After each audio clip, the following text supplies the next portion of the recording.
Module 13. Insulin Pumps. The most common ways to give insulin are with a pen device, a syringe, or an insulin pump. An insulin pump is a medical device used to deliver insulin. The insulin pump mimics the way the pancreas delivers insulin by delivering small doses and variable doses. The insulin pumps you see here are the Medtronic, Omnipod, and Tandem.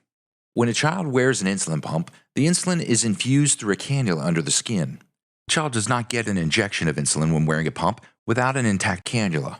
Here you can see the insulin is represented in pink and goes into the subcutaneous layer of tissue.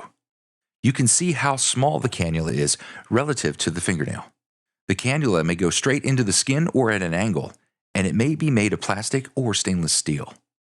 An insulin pump can be attached to the body with an infusion set and tubing or can be tubeless, which includes the cannula and tubing which transports the insulin from the pump to the infusion set.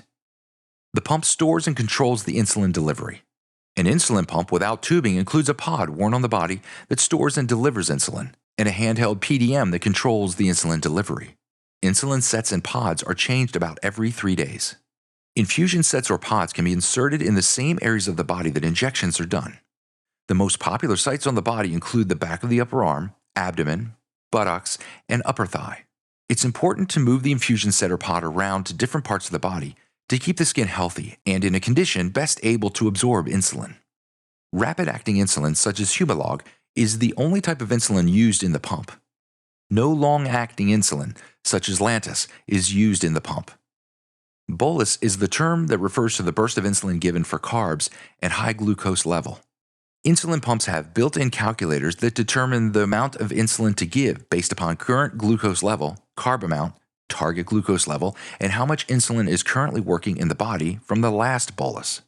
Please trust what the calculator recommends giving unless told otherwise by the parent. Active insulin, or insulin on board, is the amount of insulin that is currently working in the child's body from the previous bolus. The bolus calculator keeps track of all boluses delivered and will subtract from the current bolus to deliver less insulin. This feature of the pump helps prevent 2 boluses from working together, potentially resulting in hypoglycemia. How do you deliver a bolus through the pump? First, you or the child will check a blood sugar or sensor glucose value. This number will either automatically appear on the pump screen or will need to be manually entered into the pump. Second, the grams of carbohydrates will be entered into the pump. You will verify dose and then deliver the bolus. The pumps will allow you to adjust the dose you choose to give. However, we recommend delivering the dose the pump recommends because of the calculator. There may be times when you adjust the dose based upon things such as physical activity, after a meal, and at a parent request. Treating high glucose levels for children on pumps is different than children on injections. The 3-hour rule does not apply because the brains of the pump are keeping track of active insulin.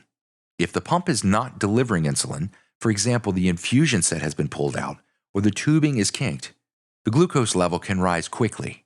Because the pump only delivers rapid-acting insulin, the child does not have any long-acting insulin in their body, so ketones can develop if insulin infusion is interrupted for any reason.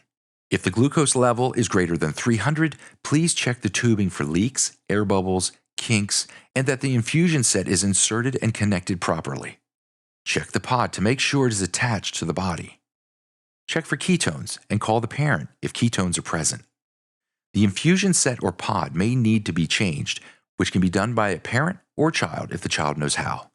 It is not expected that you will change the infusion set or pod unless you have agreed to and have been trained to do so. The management of ketones are best done at home. Refer to the Seattle Children's Hospital Sick Day Ketone Management handout for more information about how to dose for ketones. If the child develops a high level of ketones and a parent cannot be reached, please page the diabetes nurse on call for immediate help at 206-987-2000.